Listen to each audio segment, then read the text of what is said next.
I enjoyed the film crews. I worked with many of the same crew, a chap called Swami Hansa, who's still very much a cameraman in New Zealand, John Patrick, a sound recordist from Dunedin, a variety of directors, but mainly Bruce Morrison, and same producer by and large, William Grebe. So I'd get together and it was like a party of old troopers. We were like a rock and roll band, and it might be a month or 2 months between filming. So I got to hang out with a group of people who were good fun to be with. So the TV thing was always a novelty for me. It was always like, I'm going to do some television work again. It was like, it never was a natural thing about it. I wasn't a career TV person. In fact, I never ever regarded it as a career, partly because my natural suspicions of the media meant that you would never count on things like that. So I did it as a novelty and I thoroughly enjoyed it. And we did get to go to some great places. I mean, the Chathams, that were amazing. And because we were filming, we got to go to places by helicopter or wherever, or by horseback, that a lot of people would never get the chance to see. So if you like, it was a crash course in the best aspects of small town or rural New Zealand. We got to go to all the interesting places and meet some bloody interesting people, some of them quite scary people, but interesting people nonetheless.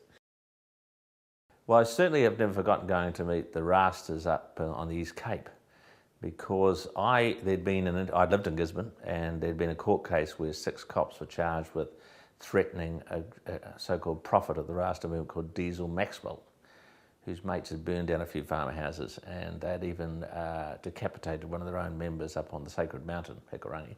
So these were serious dudes. We went out there to film them. We found them on a marae way up in the hills. I couldn't even tell you where the hell it was now. But I do remember coming away from there, and the interview was fairly extensive in the Heartland program on the East Coast, which we called The Last Frontier. Coming away, and we stopped the car, and I was shaking with exhaustion. I was virtually on the verge of tears, just from sheer exhaustion.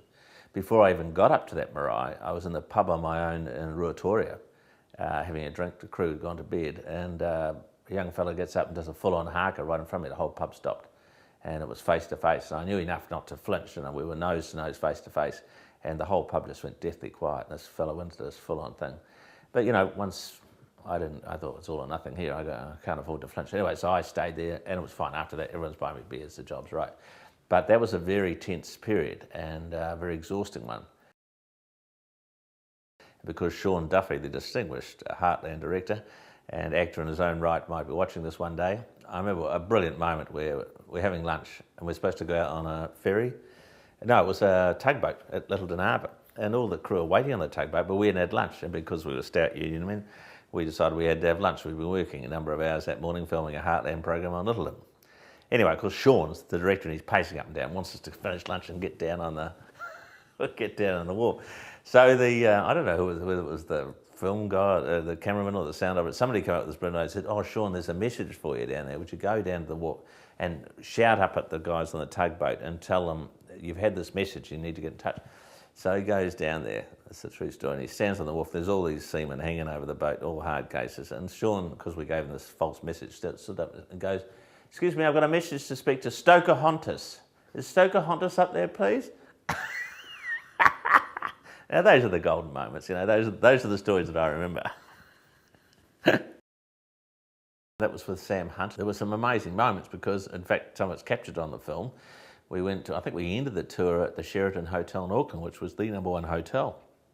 And it had just been taken over by a manager from the Midwest United States who didn't know where we were.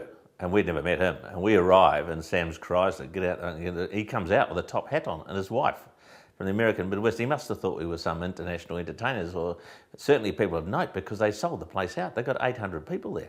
And he was wrapped, not knowing who we were. So he arrives. We arrived in the old Chrysler Valley. There's minstrel in the back.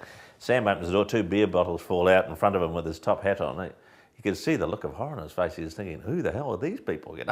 But he had to be polite because we were doing this big luncheon. It was a very interesting example of what New Zealand's about. This was 800 business people, men and women, all dressed in suits and ties. Sam Hunt and I are there. Betty Hunt, the late Betty Hunt, Sam's mother, was in the audience. And the highlight for me was in the middle of this rollicking show. We're all having a wonderful old time, and people are into it. They were really into it. It's great. Sam puts a cigarette on a coffee table up on the stage, and suddenly out of the audience comes Betty Hunt. Sam's mid-poem. Betty walks straight up on the stage, gets a cigarette, puts it out and turns around and says to Sam, Sam, you could have burnt the place down. What do you think you're doing? And told him off in front of 800 business people. It was a wonderful moment. Sam taught me how to eat hot mustard. I remember we were in Wanganui and we used to sit down and have steak that he would cook in the motel, and he said, you've got to have mustard with steak. And I'd never had mustard before. And I can remember trying it, and as he said to me, if you're going to have mustard, you've got to have it hot. So get the old Coleman's and whip it up, this thick, frothy mixture, which would burn your tonsils out, and basically still does. But, right from things like that through to the dramas. I mean, we had one here in Christchurch where a guy tried to stab Sam. He was obviously slightly deranged. He wet his pants and said, I love you, Sam, and lunged him with a knife. Luckily, there was a priest or a father, I don't know what it was some religious man nearby who hadn't been drinking, unlike ourselves, and managed to parry the blow, I had run dances in Porirua. I don't know why the hell I did it when I think back on it. When I was about 18, I ran dances. And a lot of guys came there who were having a bit of a tough time, to put it mildly. And in fact, the mongrel mob, I think in the Bay Boys, the mongrel mob president of Porirua said that the reason the gang got started was because of my dances in Porirua. That's how they met one another. I hope that wasn't true, but it may have been true. And so I think we were talking about this in Auckland with Bruce Morrison and William Grieve and the crew from the Heartland. And I said, well, why don't we go back there and look at the surfing thing, the relationship with the gangs. There were some pretty uncomfortable times in Porirua when I grew up. We did it, as I think was said in the document, we had policemen patrolling the grounds at lunchtime and things like that. There'd been a huge influx of Samoans working at the Todd factory. That didn't go down well with local Maori, and then the court, a wee Pākehā hour caught in the middle. It was a very interesting time in New Zealand. Not terribly comfortable, I might add, for me at certain phases, but as I got older, I got used to it. It was pretty nerve-wracking when I was young because I was a bit intimidated, needless to say.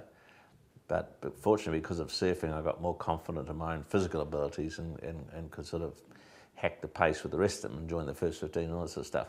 But I was glad I did the Bay Boys thing, because I think probably if I had to point to one program, I'd say that was the most significant thing that I was involved in.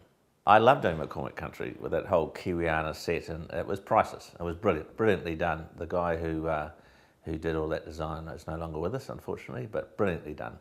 And I had this big stuffed marlin on the wall, which I used to call Marvin the Marvellous Marlin. And and we had the old Stagart Bay, frosted door, which I used to wear. And I can remember that distinguished woman person from Australia who's sort of fallen disrepute, very wealthy woman. Anyway, I pretended I wasn't there when she knocked at the door and didn't answer, and I was actually in the shower with a towel around me.